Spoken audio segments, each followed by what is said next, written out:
Hi everybody, it's Tina Plackinger. Thanks so much for joining me today. Okay, the power of perspective. I really want to let you guys know that I really appreciate you guys. You help me move through things. I'm very grateful to this channel. A lot of you know that I am in the Deep South, and the Sears repairman, the lawnmower repairman, came out here about 2.5 weeks ago. Okay, and this guy was, it was a staged event from the minute he got on the property.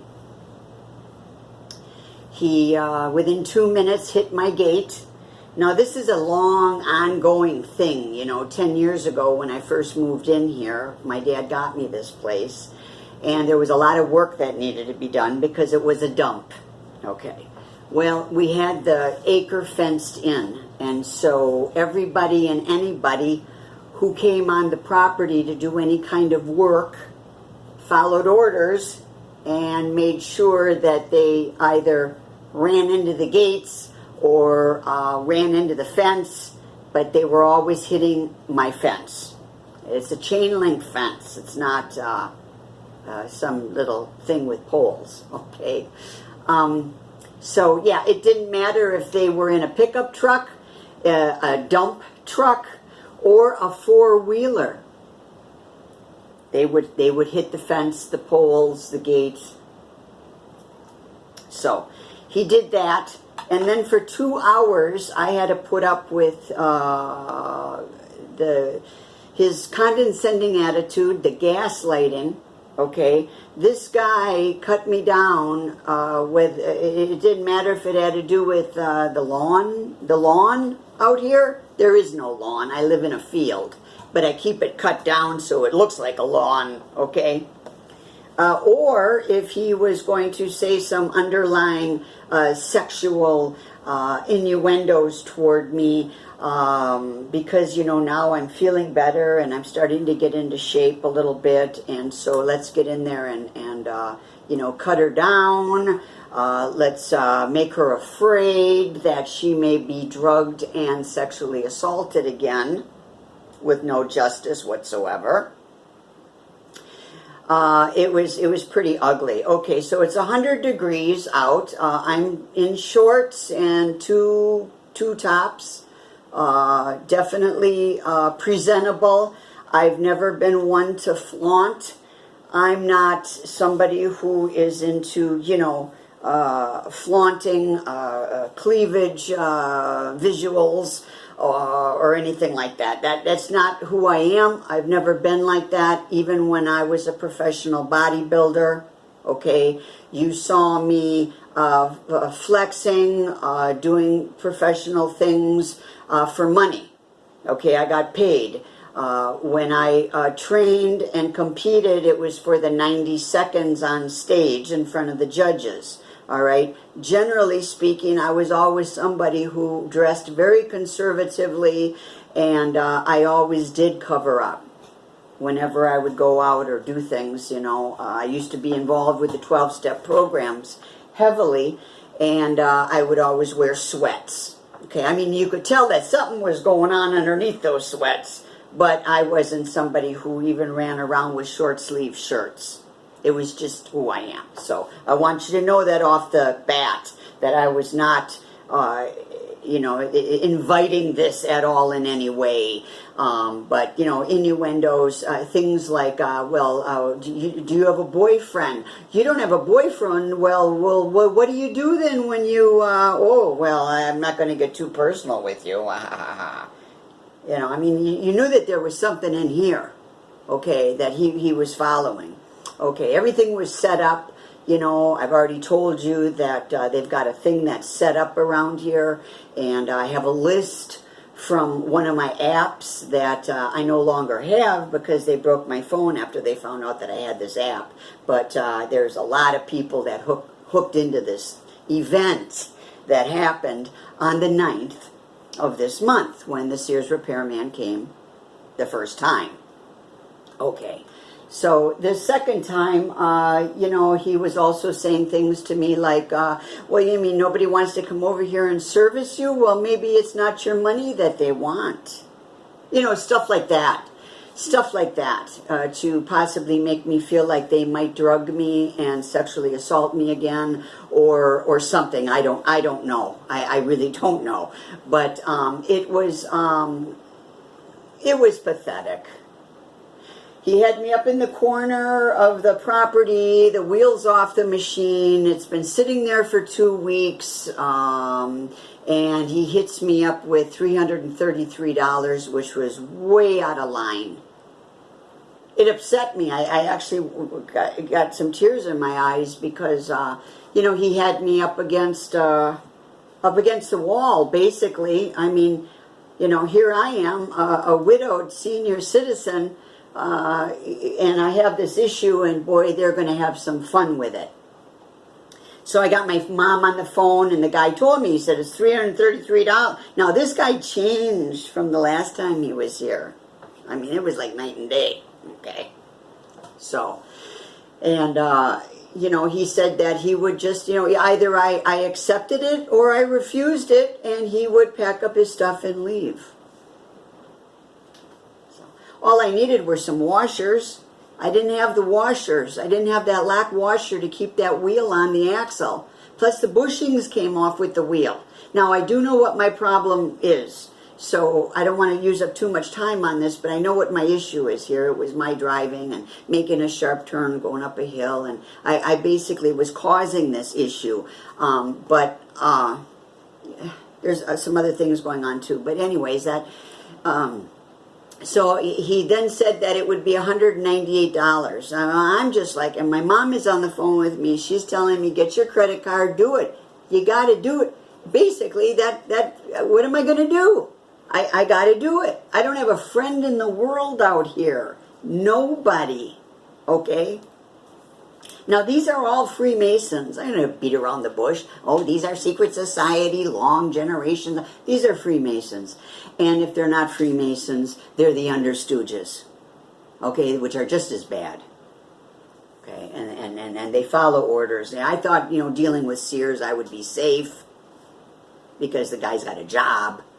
And I went ahead with wanting to, pay that extra money because it's not just some schmuck who lives next door that's going to fix my lawnmower. This is a guy that comes in a Sears truck and has a job, okay? But it didn't work out because, these guys, they run everything. They run everything.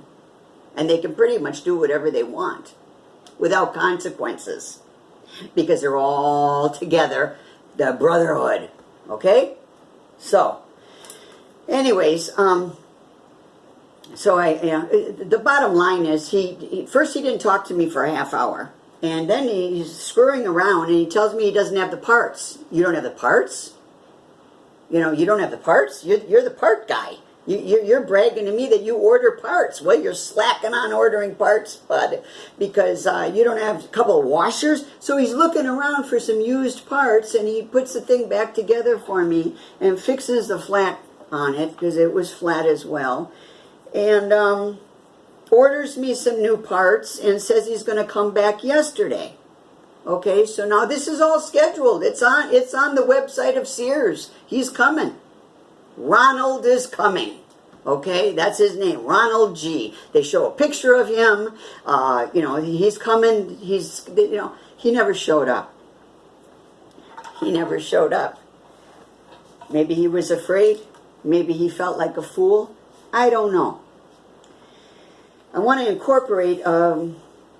This goes on and on, even the plumbers won't return my call or my mother's call about water pressure regulator. It's like, I don't know if it's this ignoring thing that they think is supposed to deflate me. I don't know, but it's just twisted, and it was staged from the gate. I knew it was. I was even calling him out on it. Okay, I mean, the thing is on. The thing is on. I mean, it was just, yeah. And then he didn't show yesterday, So I want to start here with 1 John 2:15 through 16. All right. Because you see, everything of the world falls into these three categories, and I want to use this as an example of how it relates to this story of being gang stalked and harassed and then moving through it with spiritual warfare. Okay. Do not love the world, neither the things that are in the world. If any man love the world, the love of the Father is not in him. For all that is in the world, the lust of the flesh, okay, the lust of the eyes, that was going on, and the pride of life. This guy had some pride. I mean, he was puffed up. He was the show. He had probably a dozen people listening in. I have lists of the people that listen in and are part of this covert thing that they have hooked up around me so that they can listen, okay, and probably watch, So, and the pride of life is not of the Father, okay? The lust of the flesh, the lust of the eyes, and the pride of life is not of the Father, but is of the world, okay? You almost can't be mad at these people when they do stuff like this. Okay, now this is the power of perspective, okay? Because you can't be mad at these people because you know what? They don't know any other way. They don't know any other way, okay? We're all brought into this world and we have this satanic way of thinking. It's the carnal way of thinking. Remember before you were gang stalked, how you would just go towards your impulses, your desires, your addictions, whatever it was, hoping that it would make you feel good and make you feel fulfilled, and generally it never did, okay? And then you got gang stalked, and then you learned how to live without things, and you learned how to live with things, okay? And you learned how to rely on God and the Holy Spirit, and you developed ears to hear and eyes to see, and things started to change, like you were on this crash course of spiritual lessons. Because you were gang stalked, things change. Okay, these people are still in that the way of the past, before you were ever gang stalked. When oh God, he looks really good. Wow, check out her, whatever. Okay, or oh, that piece of pie. Whatever it was that we would always we would follow those things, hoping. Well, it's a whole different thing after your gang stalks and while you're trying to protect yourself and live. Okay, so. Okay, first Romans 8:7, okay? Because of the carnal mind, okay? Because the carnal mind is enmity against God, okay? For it is not subject to the law of God, neither indeed can be. So then they that are in the flesh cannot please God. Okay? They can't please God, neither indeed can they. They can't, because they don't have, you're either godlike or you're ungodly. So many people, they think that, the priests of the church, okay, let's just say, don't get me started on that. I have learned so much since I have been here. Anyways, let's not even go there. So the priests of the church, they must be godly. Okay.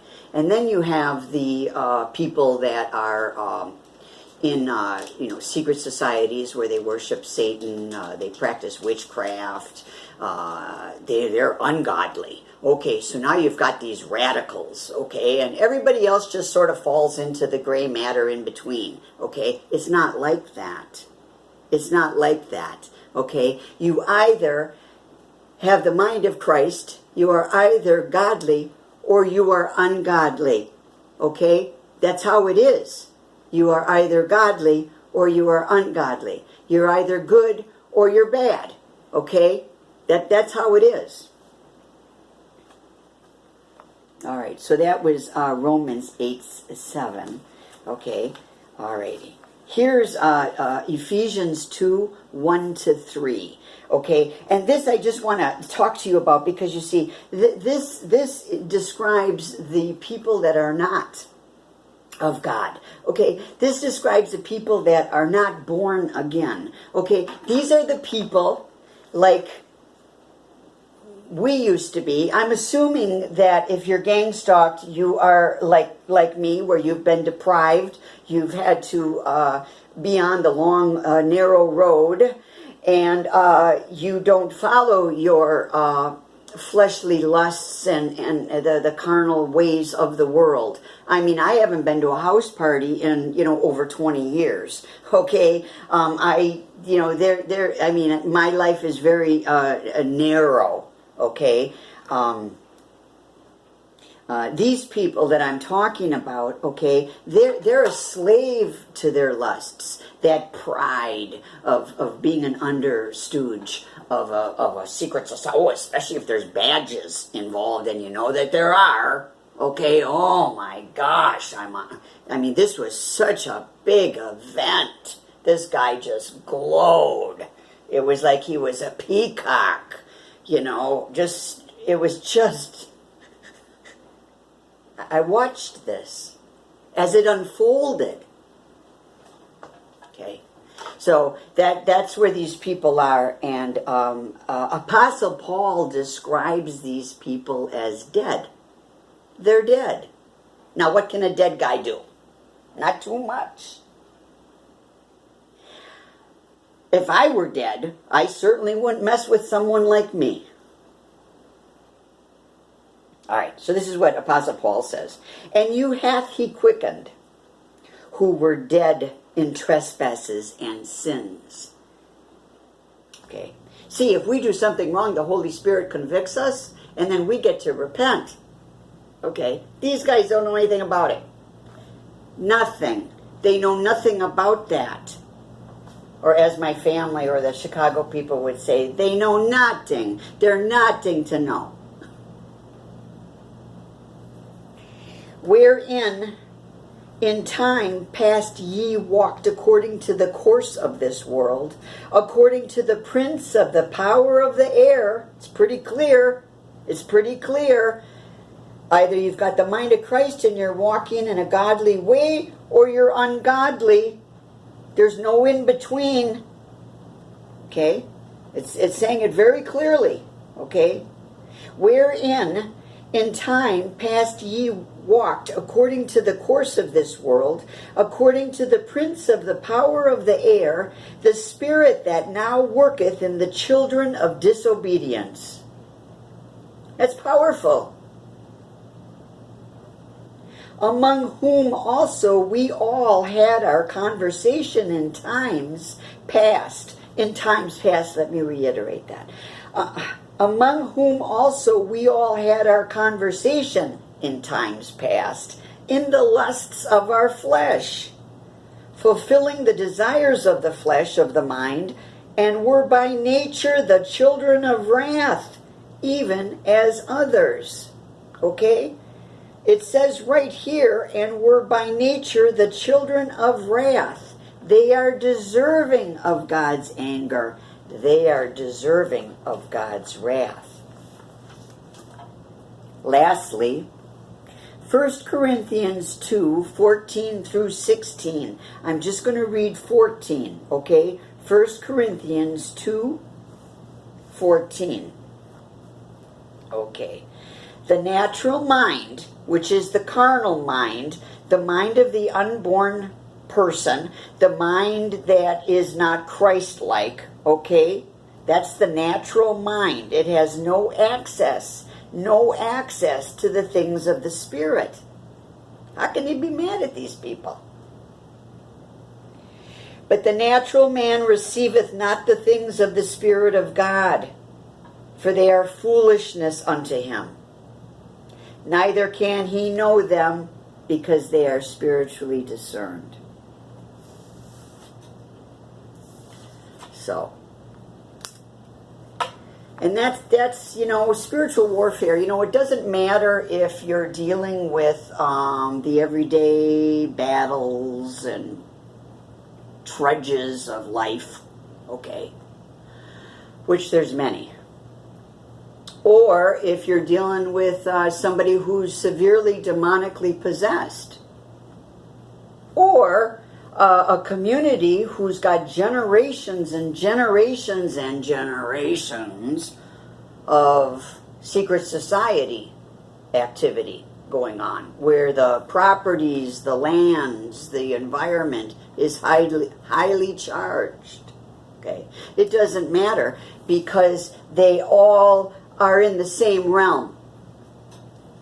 Okay, and the same principles and teachings bring us victory. So, anyways, and with that, I want to keep this short because it